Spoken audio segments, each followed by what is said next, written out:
Okay, well maybe I'll start the second half, or the last bit, with the sort of continuation of the death of God, which you get in the opening of the Spoke Zarathustra, which is perhaps the most famous one, and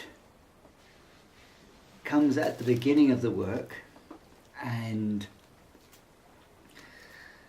Zarathustra, who in fact is nothing to do with the actual Zarathustra, it was kind of, the name was chosen by Nietzsche as a sort of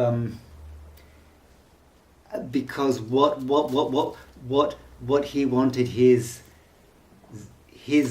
Zarathustra to be the spokesman of was more or less the complete opposite of what the original Zarathustra, or at least in Nietzsche's opinion, was the opposite of what the Persian Zarathustra.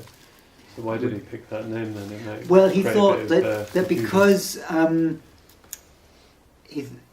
that Zarathustra, or Zoroaster, who came up with this doctrine of the world as the battle between good and evil. He said he was the first moralist, and has a lot to answer for having brought good and evil into the world. And so he should be made to pay for it by sharing a name with my Zarathustra, who's going to be the one who is the first immoralist. But was Nietzsche not looking for saying that we needed values and bringing? Oh yes, but that's the whole point. Values are a free creation. They don't come down with the tablet of the law or by a prophet who turns up. Zarathustra, he doesn't.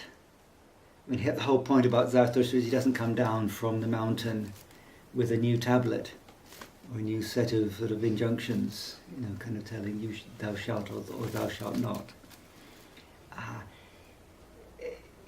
He comes down almost threatening people with a freedom they couldn't possibly want. So the scene opens. Zarathustra's been up, like Nietzsche himself, up in the mountains, and he decides to come down and to share what he's discovered.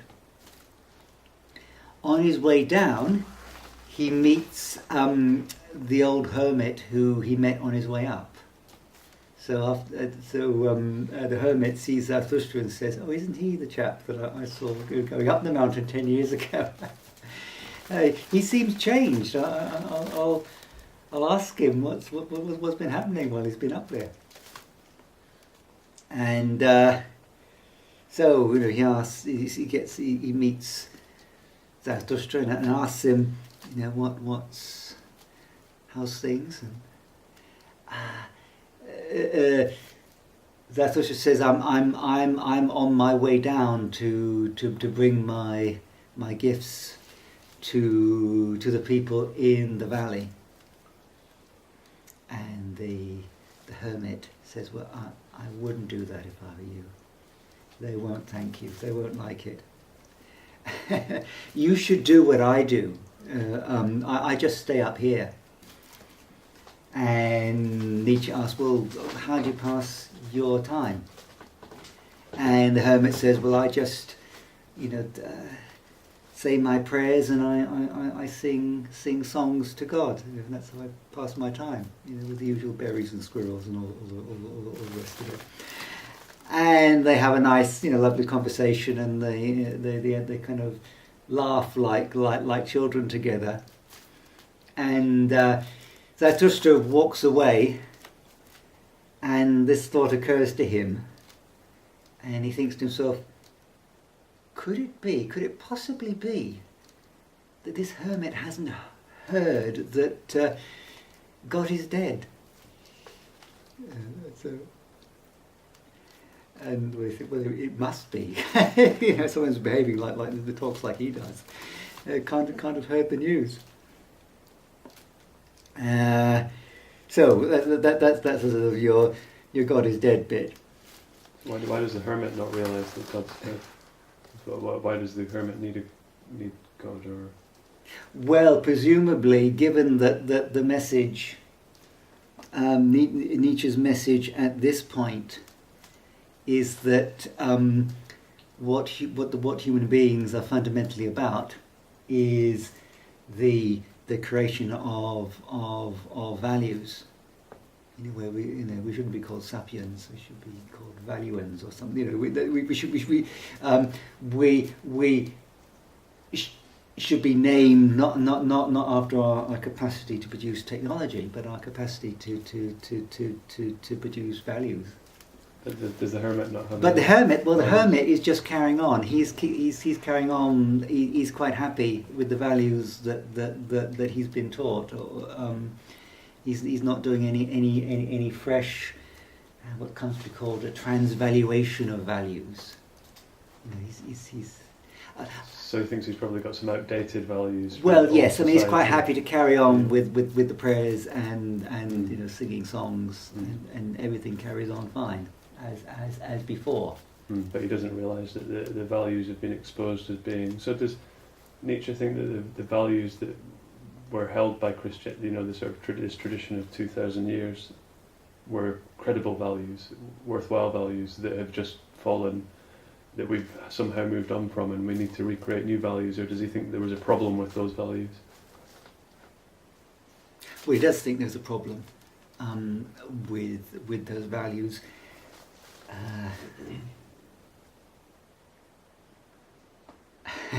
Which, because we're leaving, I get into the master and slave morality, which is an interesting subject. But basically, how can I sort of sum up what the problem is?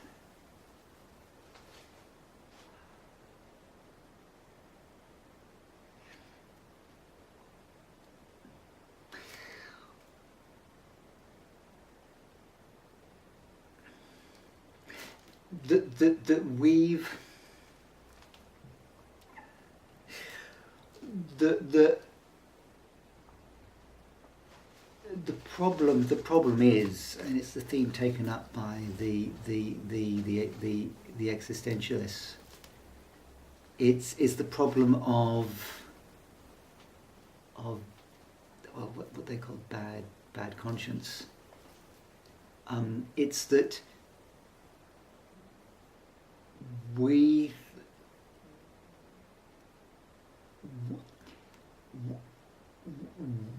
not prepared to live up to the full freedom that we're entitled, because we think we are made and created, and we're given our values come from outside of us. Our values are set.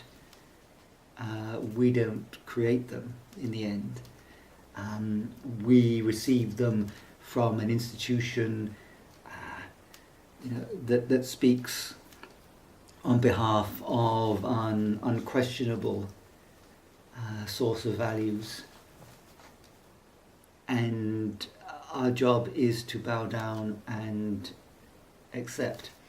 I mean, not that Nietzsche has a problem with obedience and service. I mean, he actually thought that all forms of life, obey something.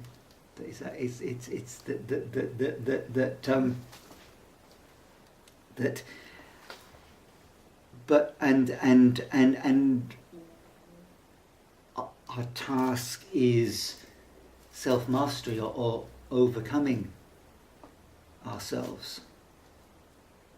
But I think he thought there were many ways to arrive at it, and one way, and someone might come up with one way of self-mastery, and it doesn't work forever. It tends to run down.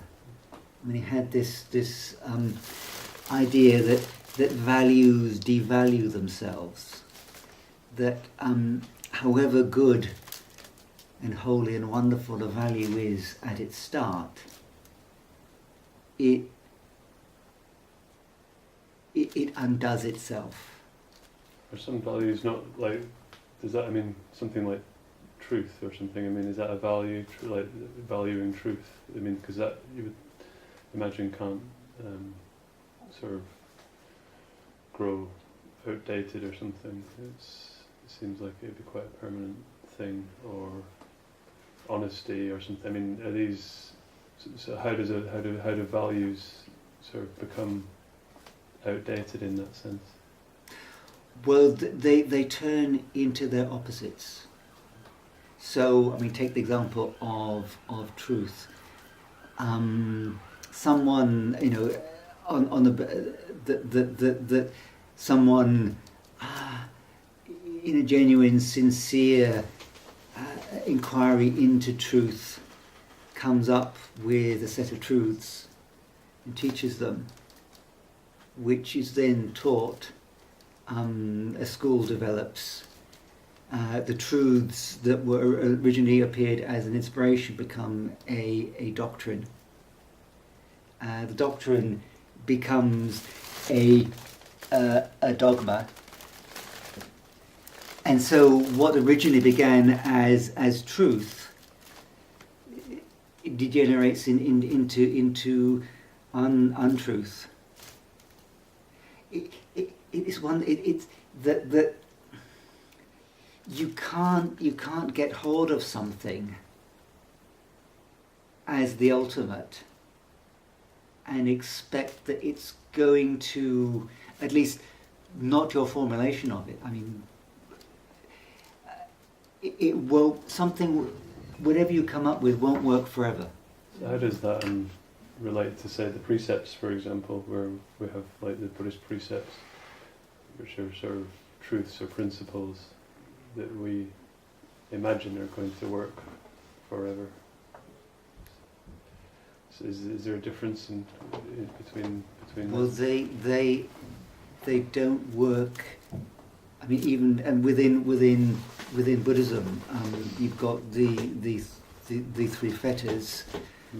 One of the fetters is to do anything automatically, without thinking, without considering, simply to think that because a thing, you know, a teaching may actually be true, but if it's not lived, if it's not thought through, if it's not, if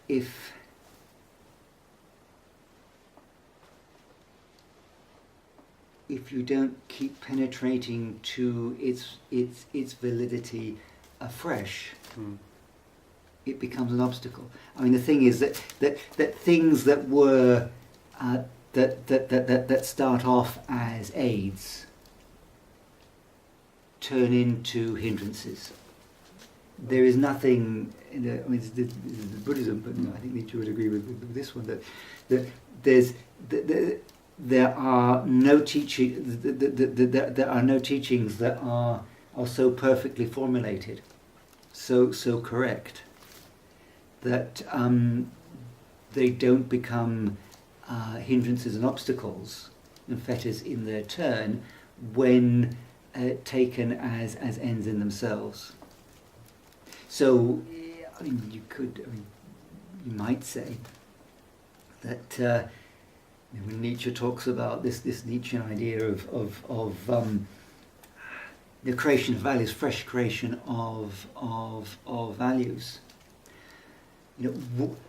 As it might apply to something like the 5 precepts, which we're not going to ditch tomorrow because we're going to go on for something, new pastures. We're not going to kind of abandon them. What I think that the continuous recreation of values is that you've got to keep approaching them afresh. You've got to start again. One famous Buddhist teacher talked about a beginner's mind. In the mind of the beginner, there are many possibilities. In the mind of the expert, there are none. So Zen is a theme in Zen Buddhism. You can't rely on rote. You can't rely on the past. If you see a Buddha on the road, kill him. Well, you don't go around killing. So why didn't Nietzsche just talk about sort of reinvigorating existing values and penetrating into the true meaning of the existing values rather than starting afresh? Could the existing values not have just carried on for a bit longer if people had dusted them off a bit and That was his nightmare. It is. I think maybe he took that line because he thought that the point that culture had reached was one in which the simulacrums,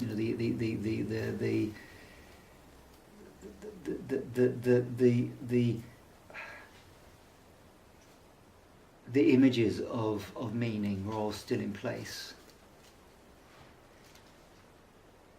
but the underlying the life had gone out of them. So they become so corrupted in a way or distorted in a way that they couldn't really be repaired. They just had to be broken and Well, if you're going to repair, what Nietzsche thinks you have to do is you have to, as it were, face the abyss. You have to kind of meet the wisdom of Silenus. It's almost like you have to pass through pessimism and nihilism and reach the other side of it. Given that his model of what was so great about the Greeks is that they faced nihilism when it appeared. When the gods of Homer ceased to be believable to later Greeks, and they did more or less stop believing, or at least this is the Nietzsche's picture of what was going on in ancient Greece, but they faced it. So Nietzsche's diagnosis of, say, late 19th century cultural life was a bit like we hadn't quite got there because people didn't seem to have the courage to face the departure of the old gods, the absence of the old sources of meaning, that he feared that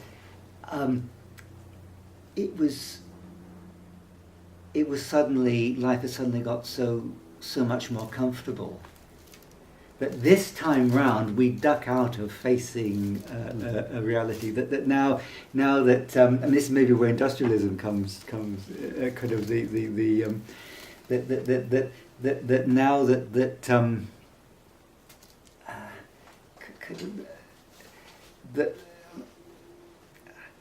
at least for the professional classes, the middle classes, the people that you might look to, who might heroically launch into the discovery of new values. they might actually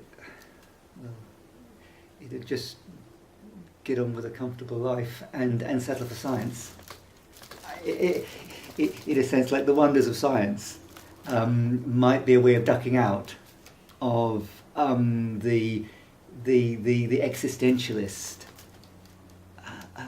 kind of abyss, and that as it's never going to be a pleasant thing to face, and people are kind of dragged into it kicking and screaming, and probably will do anything to kind of duck it or get out of it.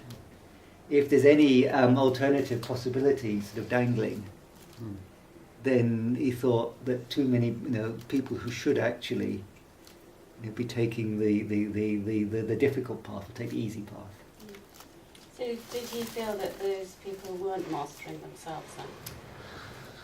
Well, there are kind of ways, yes. I mean, he in there's a chapter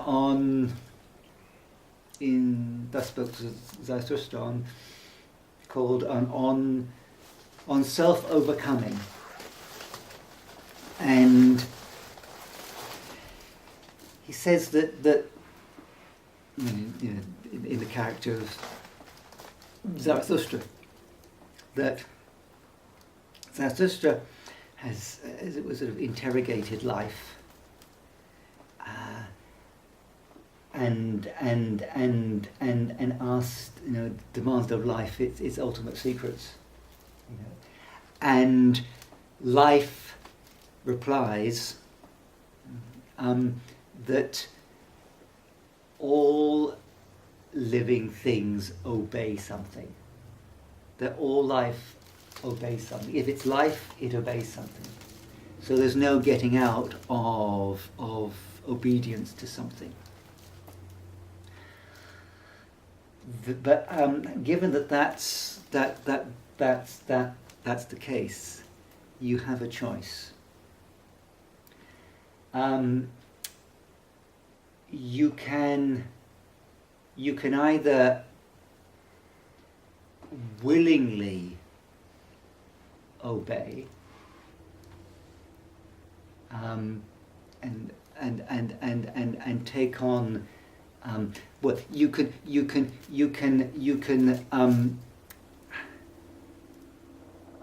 willingly obey, and that means you gain the power to command, or you can try and get out of it and not face the situation, which means that, well, you still have to obey, but that means that you are commanded. Something will intervene in a way. You probably look for something, or have something, or find something that will command you. So there are very few who actually want to freely obey, because to fully obey means you have to command, and commanding is risky.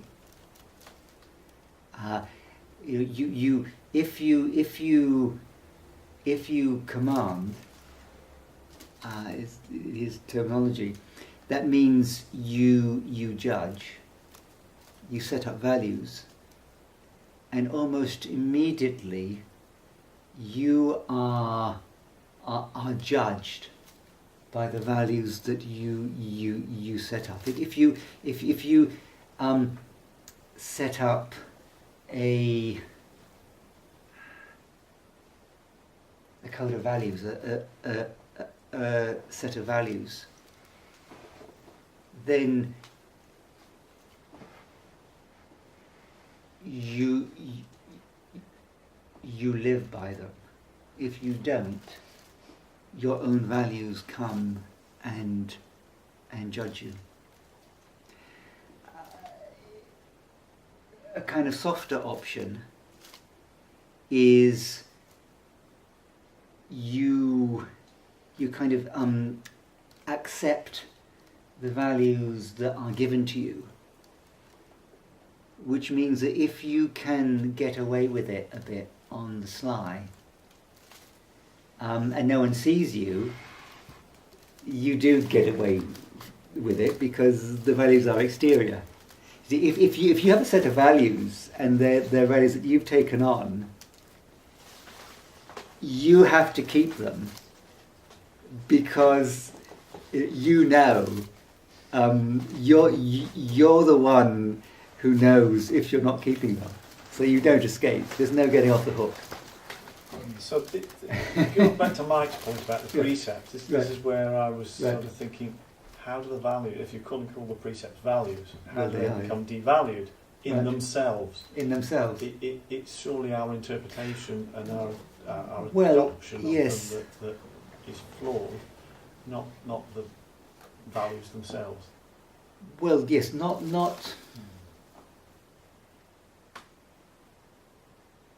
I suppose it comes back to the creative power of attention, of attention. You know, the kind of stretching. So.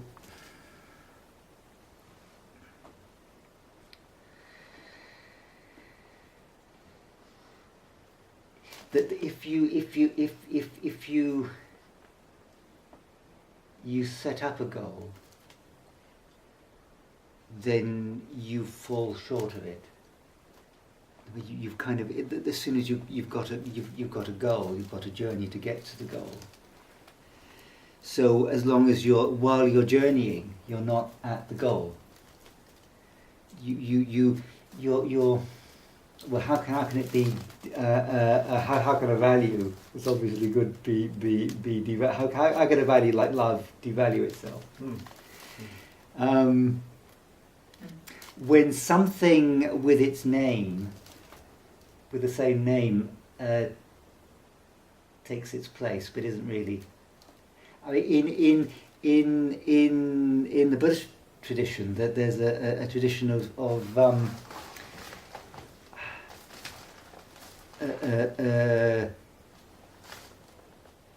near enemies.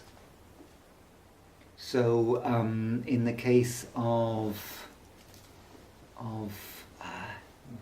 metta or loving kindness, that's a value. That's an unequivocally good thing. Metta is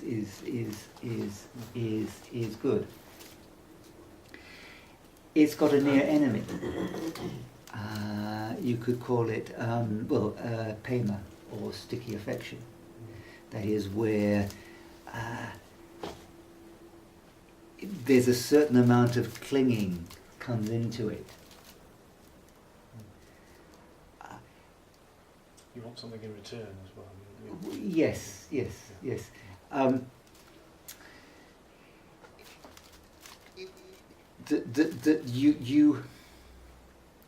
That when you set up the value, let's say, I mean, this is going back to Nietzsche maybe.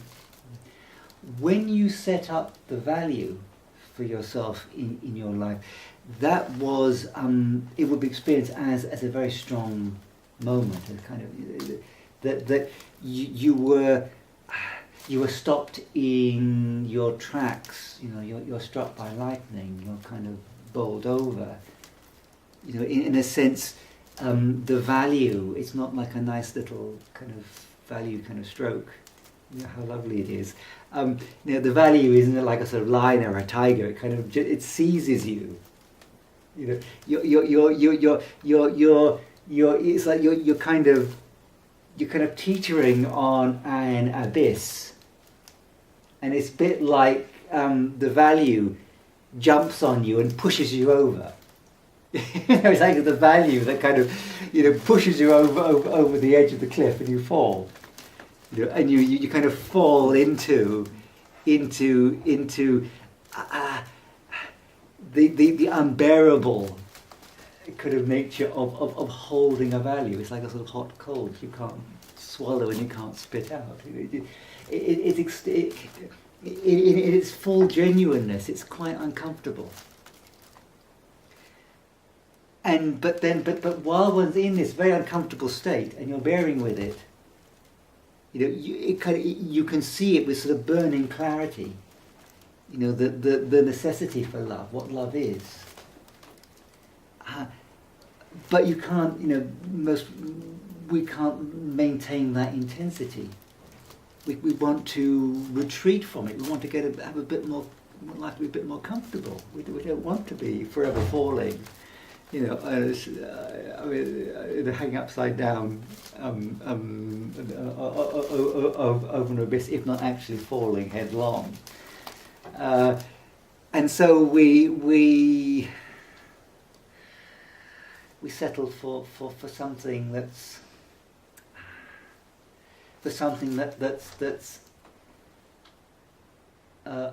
a bit less, so the necessary tension goes out of it.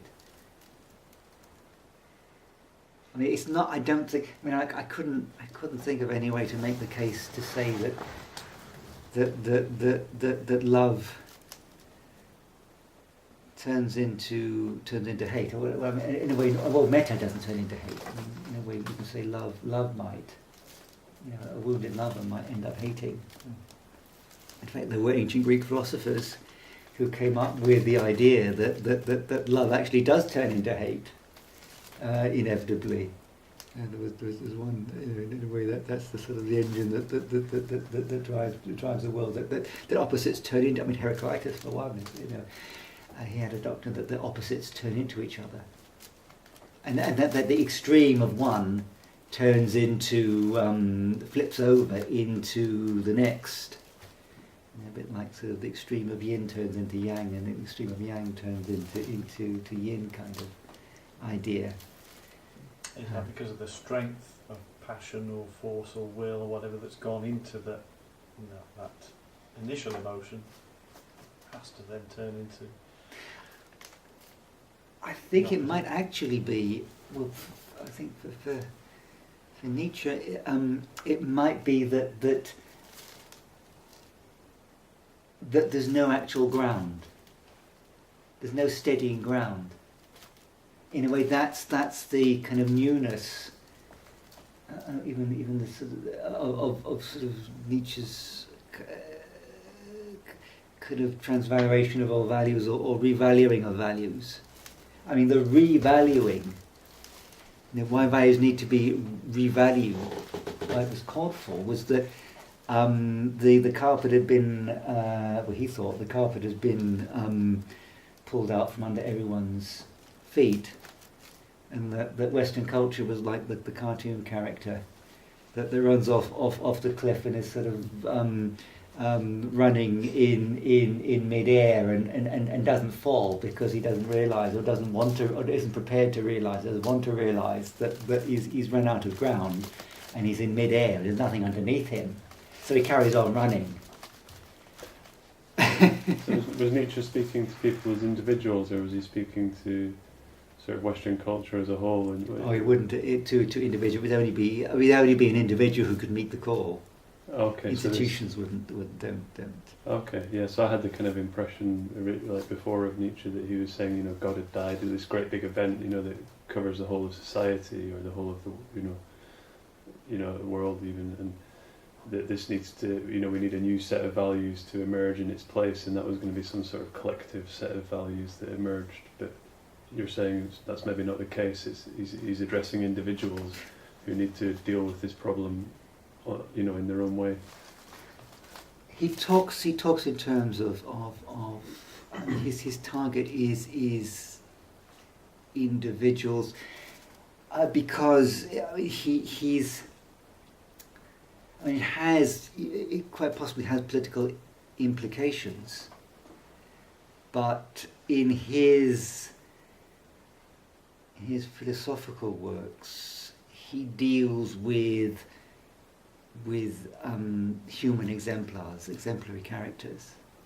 So you get serious. He doesn't talk about in institutions.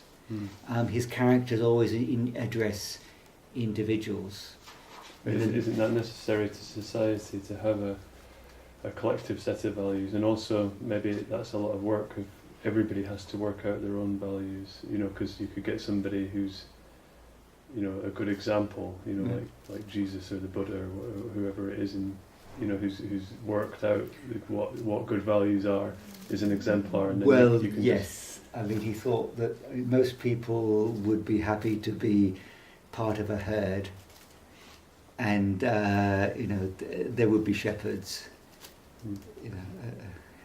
In a sense, that wasn't. I mean, the herd. There wasn't anything he could do about the herd. I mean, Zarathustra comes down, and he kind of speaks to the multitude, and they don't really respond. They laugh at him. After which he says, "Well, I'm not going to talk to the multitude again. That's it. I'm only going to, at most, I'm going to speak to a few select companions, and I'm going to be withdrawn." So could this be compared to, how the Buddha recommends that we test his teachings? Is that a similar type of thing that Nietzsche is saying? You need to work this out in some sense for you. You need to engage with it as an individual and work this out in some sense for yourself. And then where the Buddha says, "Don't take my word for it.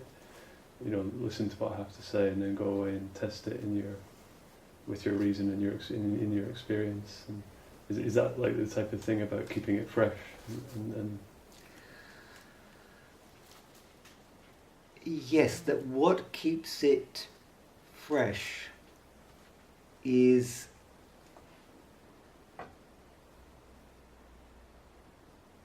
a terrible experience that's sort of at the extremity,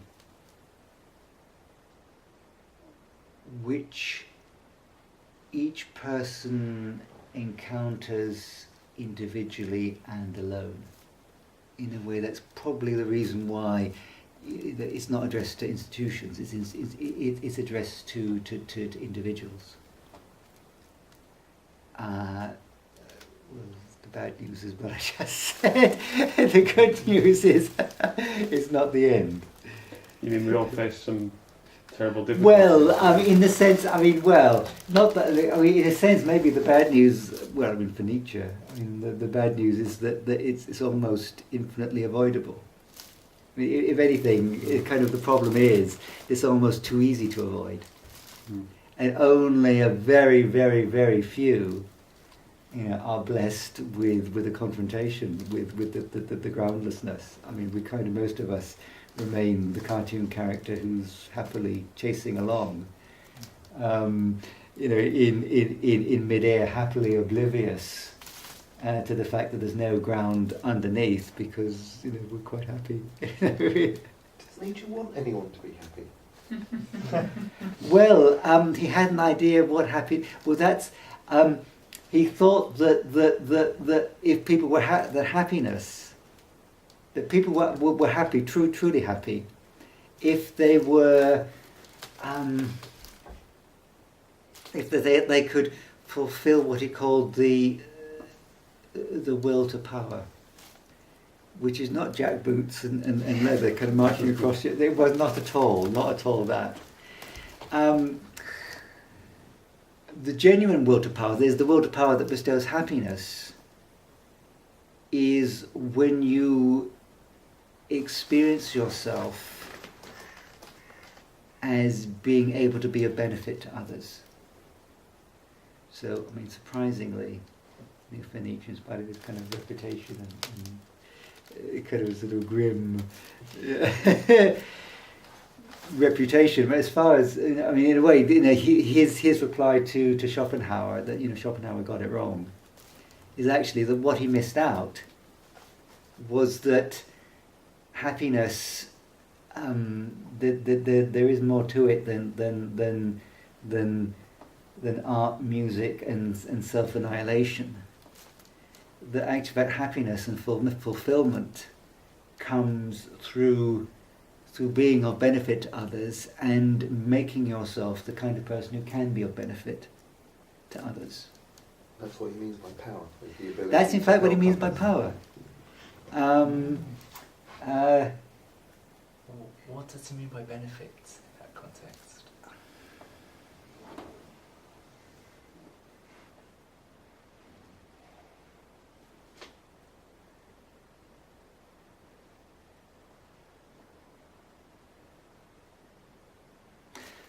Well, of course, this might sound so attractive and could be misunderstood.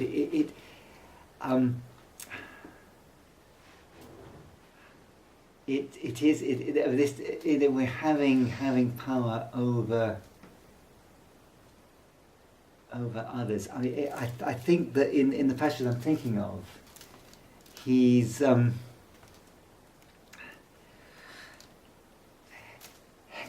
Hegel wrote a work in the 19th century in which he put forward this well, in a way, I mean, this is his vision of politics, of what's going on in society, which is his notion of the interaction between master and slave, which is a sort of Tom and Jerry, both cartoons today, a kind of situation where the masters, the strong, come out on top, and the slaves serve them. But the slaves only serve the masters because through their service they can come to control the masters. So in his version, the slaves eventually become the masters, and the masters become the new slaves, and then it starts all over again, forever leapfrogging. And then Nietzsche added on to that this notion of slave morality and master morality, where the masters. I mean, the problem of kind of saying, well, how does Nietzsche, how do you benefit? The thing is that what you've got is him throwing out these aphorisms, these short, nothing systematic. He comes out with a statement like that, but it's not linked to anything that says, how to do it. I mean, there are things. He has characters who do it, elsewhere, but it's not. There's no systematic way. So, master morality works with good and bad, or noble and ignoble. So, in a way, kind of virtue. Those who have virtue and those who don't have virtue. Slave morality works with good and evil. And in the slave morality, the evil people are the people who exert power over the weak. It's a kind of caricature of a kind of meek shall inherit the earth sort of idea that the kind of the revenge of the weak on the strong is that they go down into the catacombs and they come up with a morality and a new religion in which the people who are on top have to accept that the first shall go last and the last shall go first. So kind of the thing gets, it's turned upside down, and the people come up, and then all those who are down come out on top, and then they become the new masters, and it kind of this Hegelian, never-ending kind of, of course, would then start again. Well, that's. But I mean, Nietzsche. I mean, well, but to give you, I mean, he was a lifelong vegetarian. one of his, apparently it's recorded. I think from one of I think Wagner's diaries, a little conversation when Nietzsche was coming on a visit to Wagner, and they got into conversation, and Nietzsche was kind of asking, saying to Wagner, well, why aren't you a vegetarian?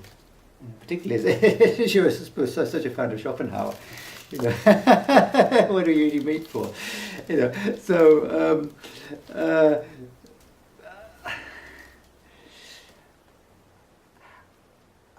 There's I think probably why Nietzsche isn't sort of gushing over kind of being good to people is that being genuinely benefiting people is not a straightforward task. It can be, you have to watch what you're doing. And it's, let's say that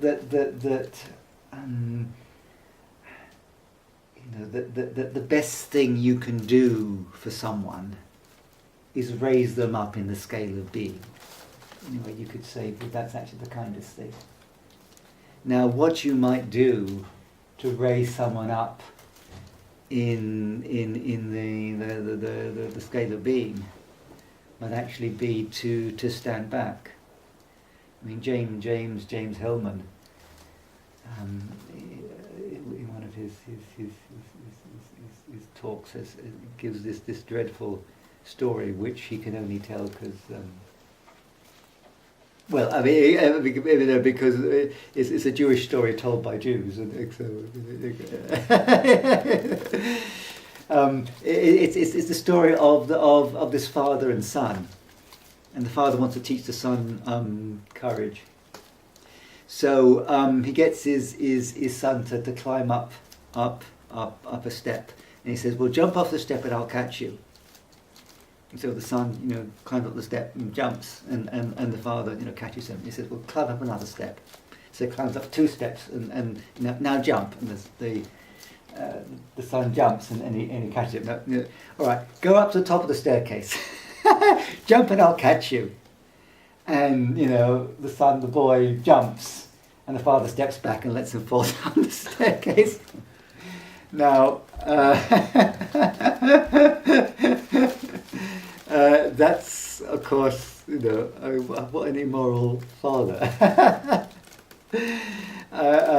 It's the in a way it's a sort of story, kind of tongue-in-cheek story that only kind of Jews would invent about Jehovah.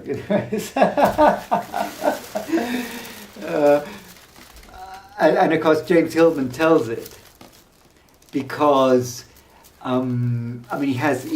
he's talking about trust. How do you develop trust? And he's saying, well, in fact, it's actually on a talk on the subject of betrayal.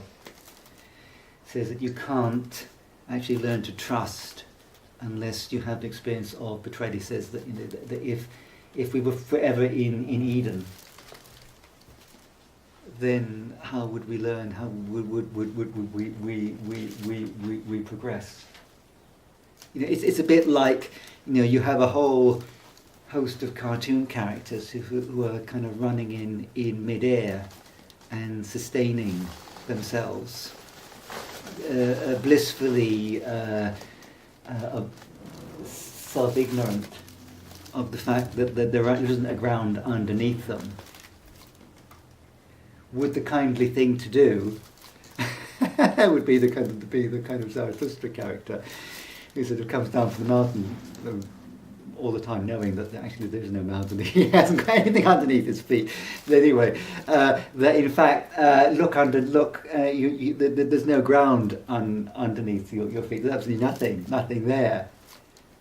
And of course, most of them carry on running, but maybe a few kind of look down and realise that there's nothing underneath. And of course, they drop.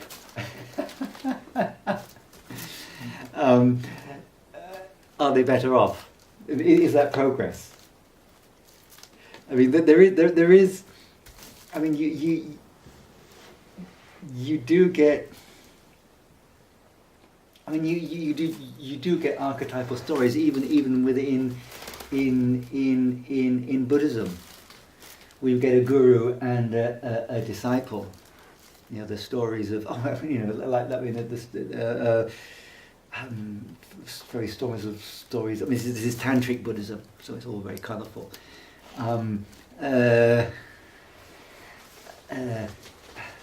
Tilopa, he's the guru, takes Naropa up a tall tower, and of course, and Naropa's with his guru, so he has to do everything that his guru tells him because he has such tremendous faith in it, and the guru is a guru. So they're on top of this tall tower, and Tilopa says, right, jump off. And of course, with faith in the guru, Naropa does what his guru tells him, jumps off, smashes on the ground and breaks his bones. He's still perfectly happy. I mean, in a sense, because in a way that he followed his. All right. I'm not. This is a tantric story, and it's probably as much to be, as big a mountain of you take away the biggest mountain of salt, you take James Hillman. But the thing is that it's that even parents bringing up children, they may be faced with a moment, like the moment when you step, like when you have to let the child. There comes a point where the most loving thing to do is to let the child make its own mistakes. You can't always come in with your adult wisdom and save them, every time.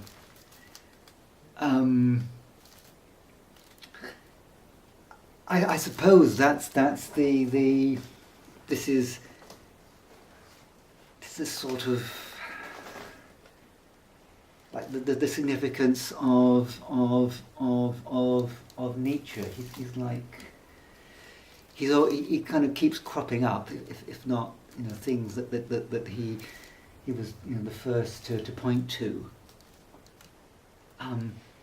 We sort of don't get away from him because, in a certain sense, there's a kind of deep urge in us to grow up, and it's so strong that we'll face anything if it's part of our growing up. We'll face difficulties. We'll do difficult things. We'll do hard things.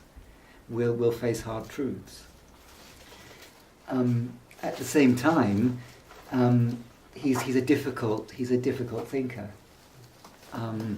because he is a bit like he's like the teacher who at the crucial moment steps back and lets you fall flat on your face. It's part of maybe that's why he doesn't produce a system. His immediate predecessors produce systems, and people followed in their wake and taught over and over again their system, and people followed it. And a system can be the basis of an institution of society. I mean, whereas the kind of systemless, maddening teaching that Nietzsche gives won't yield a system. And you can't build an institution on him. I mean, that's why he got, certainly in the early days, he got a bigger following among artists and writers who generally can do what they do, without having to kind of set up a big institution to control, with a whole bunch of people.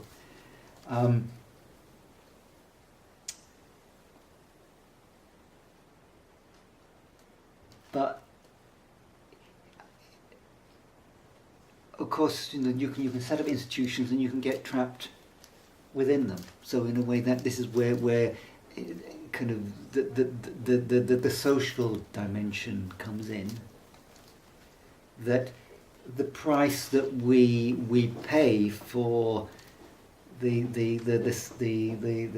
bliss is ignorance, to be running in midair without any, imagining that there is a ground underneath us, is that we become subservient and desperate to some leader who tells us, who guarantees that there is ground underneath our feet. And so everyone is all busy kind of running and until it ends in disaster. You can see the Second World War. It is one of those kind of moments where a whole generation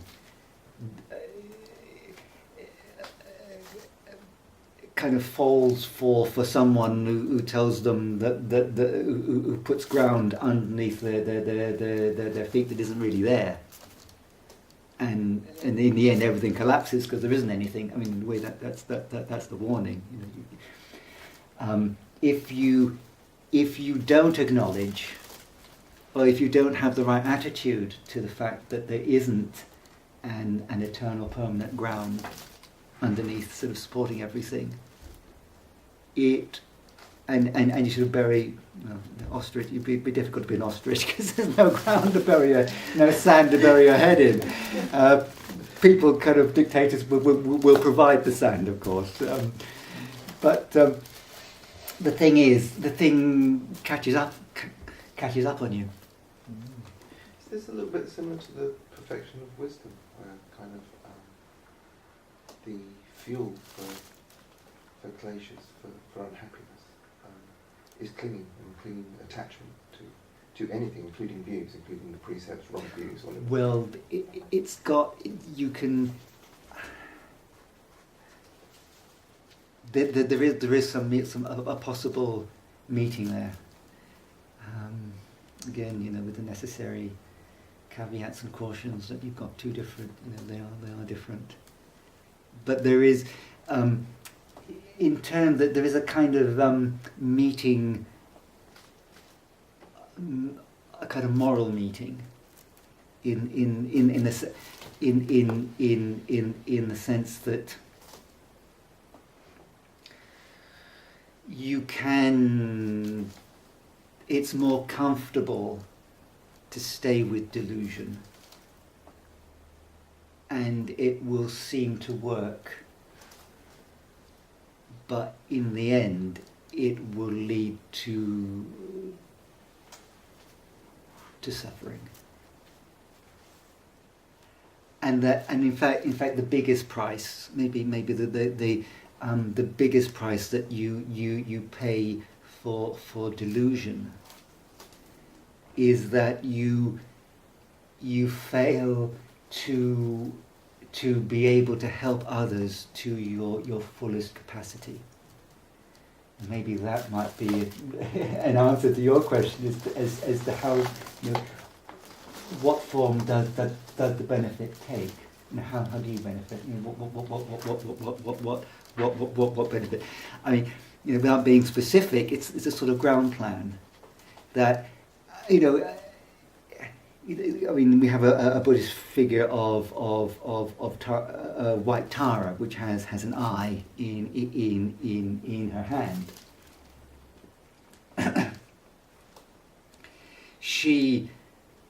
Her hand is extended and foot is extended. I mean, there's an eye in her foot as well.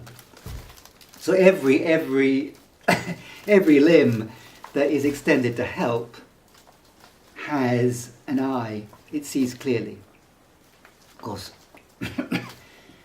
in Buddhism, the eye with seeing clearly is seeing emptiness, which in some sense is seeing that there isn't a ground. But it means that you actually help. I mean, even though that there is no ground underneath your feet, may not be the first thing you say or the most helpful thing. It means that at least in your approach, as you go into the situation to be of help, you're not making things worse. You know, like under the Dickensian character called Mrs. Pardiggle. He's a sort of nightmare evangelist who goes helping the poor, and she kind of storms in. And the way Dickens, portrays her, she barges in the door, and then she knocks all the furniture over because she doesn't see. She's kind of oblivious to the surroundings and the actual situation. She's got her tract, and she's kind of going there and knocking everything over, which is an example of kind of not seeing. So, at least if you're sensitive and alive to the quality of reality, you can be appropriate. If you close your eyes, then it's the blind leading the blind. No one's going to get anywhere. Is there any connection between Nietzsche and Buddhism? What did he think of Buddhism?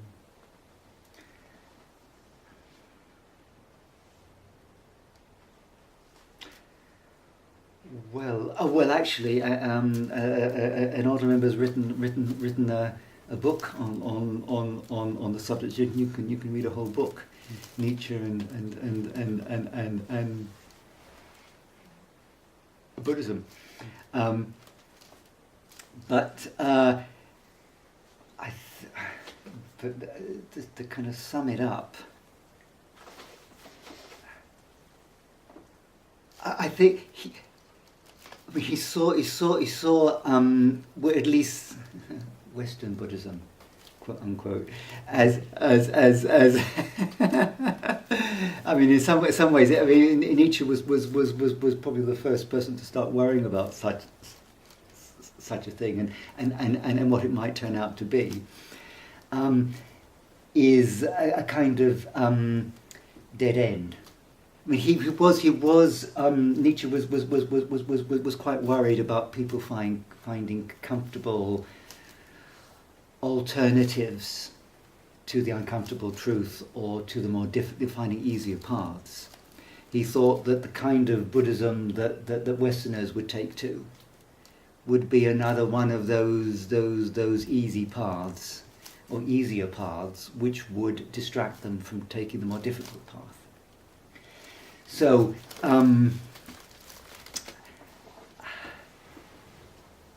his sort of fears of what Buddhism in the West would look like or become would be something like kind of Schopenhauer in a way. That's basically that there is. I mean, sort of. I mean, his take that basically it's pessimism and nihilism that is. There is nothing. There's no way out. There's nothing we can do. But if we're nice to people, if we're reasonable, if we're ethical, kind of we can have a reasonably pleasant time until the lights go out. I suppose you could say that Nietzsche was kind of worried that a sort of Buddhism in the West would be like nihilism with kind of nice ethics, but still basically nihilism. And that's partly a kind of misreading, that's what he thought. That as people often thought at the time, that the First Noble Truth, that life is suffering, was a bit like the wisdom of Silenus, that basically life is suffering and it would be better. and if you're talking about escaping from the cycle of rebirth, it sort of sounds like escape from life. He might not have been much translated at the time when he was available to him. Would that be the case if Buddhist literature? Well, the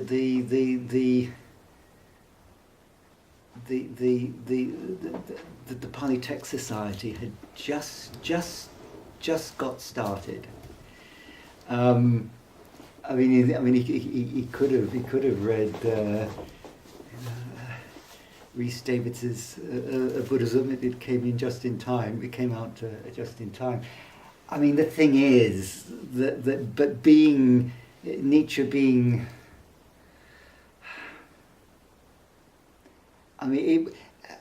growing up with 19th century German idealism, spending so much time with Wagner, reading Schopenhauer at an impressionable age, knocking around with people who also were reading Schopenhauer, it would have been difficult to see past Schopenhauer and get at something that was more like, kind of genuine Buddhism. I mean, Rhys Davids, he wasn't starting off. He was starting off as British civil servant in India.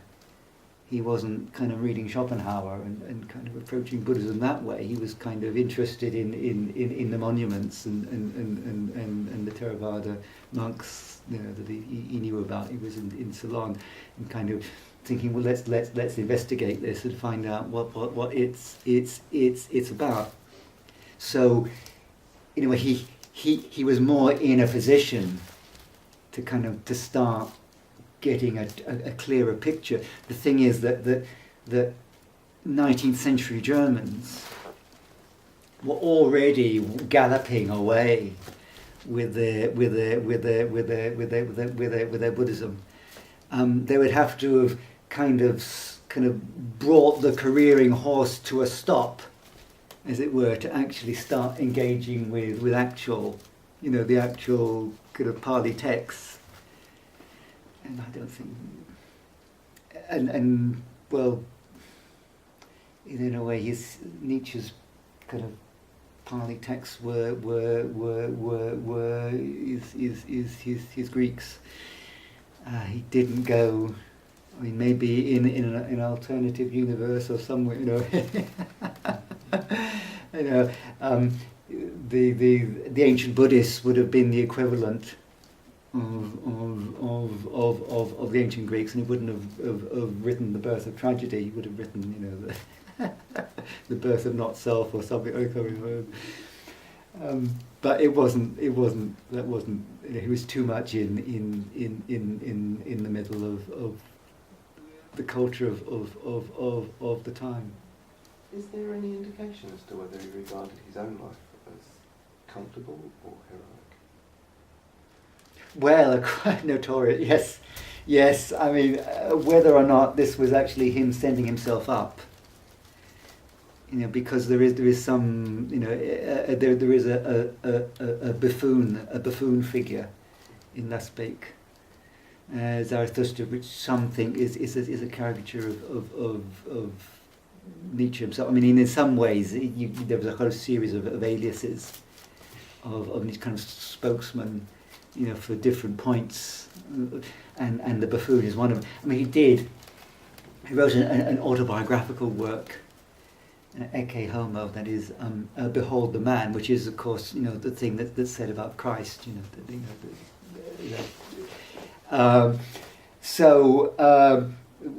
we've not, and then and in it he says that that he is the dividing line in the development of Western civilization, that everything before him is pre-Nietzsche, and everything that will follow him is kind of post-Nietzsche. But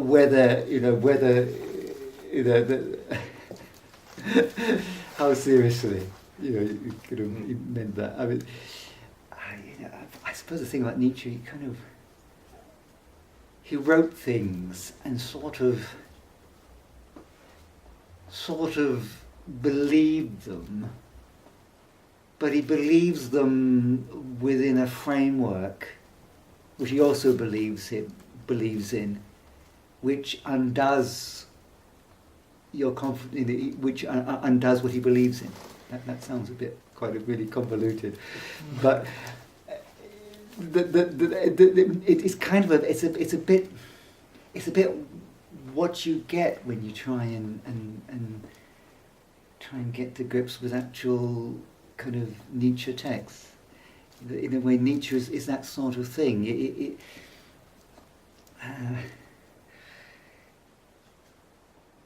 I mean, he says things which you say to yourself, well, no one could possibly believe this. But he probably did. But the next moment he writes something else which contradicts. I mean, in some ways, like he's one of these writers who doesn't mind writing one thing and then contradicting himself in the next sentence, which, would be the obvious lack of integrity, and this person is not worth the time of day. There's somebody who just did that. But it's part of what he's conveying. It's a bit like this modern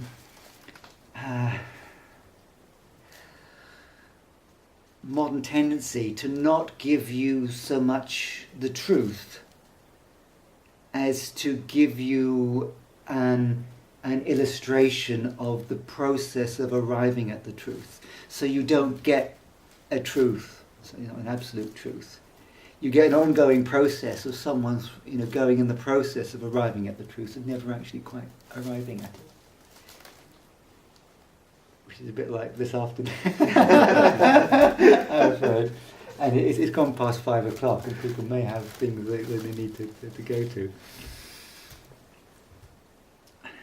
Thank you so much. Thank you. Really, really good. Really